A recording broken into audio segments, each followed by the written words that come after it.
in order to put log entries into Powerschool, you must first go over to the administration and then log entries icon. And then you'll get this page. And then you want to click new for a new entry. When this comes up, it's going to give you a group of fields. Some are already have things in them, but others are blank. And this basically is individualized for your school in that you can fill in the blanks that you see fit and things that will be helpful to your school. So the first line is obviously, it says counselor. So if you have a counselor, you can go ahead and put that in, or you can leave it blank if that's information that you really don't need. Well, the next one I would put in is the date of the actual incident. Instead of the time that it's got there of you reporting it, it's more the time and the date of when it actually occurred. So we're going to say that an incident occurred on the 21st of November and we're going to say 10:07 a.m. if you want to be that detailed.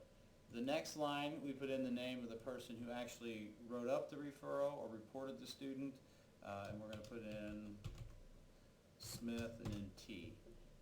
The log type is for discipline, and again the next one's going to give you a pull down menu to pick what category you need, and we'll put in disruptive behavior. The next one is the consequence date. So if the student has like an ISS or an OSS or something along that, it may not be the same date as the incident. So we're going to go ahead and put that on the 22nd. This student here had an ISS. The next line is the action taken end date. So if they had an ISS for 1, 2, or 3 days, you'd want to put in the date that that ended. So let's say he has 2 days of ISS, so the last day would be the 22nd and the 23rd would be his last day. The title, this is something that we don't particularly use, but you could put something in there that fits your school. It will show up on the log entry page if you put something in there, but again, it's something that we don't currently use.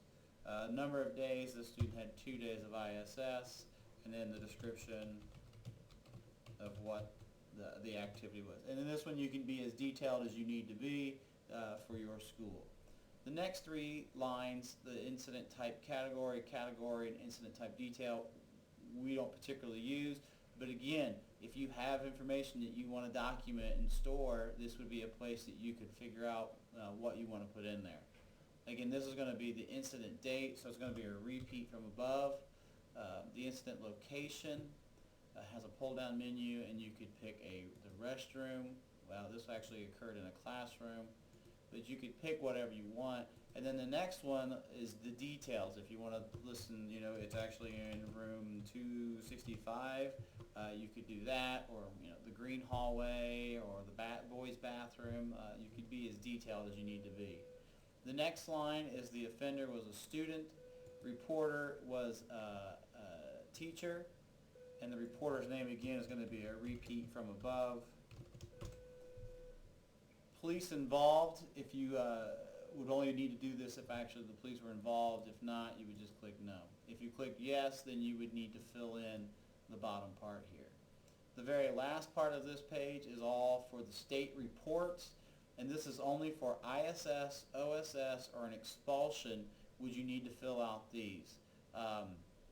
And so again, you would need to go, and this is an in-school suspension, and you would need to repeat some of the things you had from above.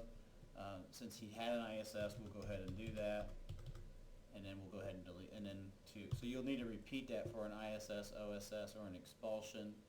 And again, you need to kind of just figure out what ones fit in, and we'll just put in that. Services, again, this is something you need to figure out if you do that or not. The bottom part, the last 2, is if the student who had the ISS or OSS was a special education student, you would need to fill out those. And if not, then you just hit submit, and it should go back to, and if you look at the log entry page, it'll be there. Okay? Hopefully this was helpful in how you put information in. And again, some of the categories you can fill in yourself that are particular for your school.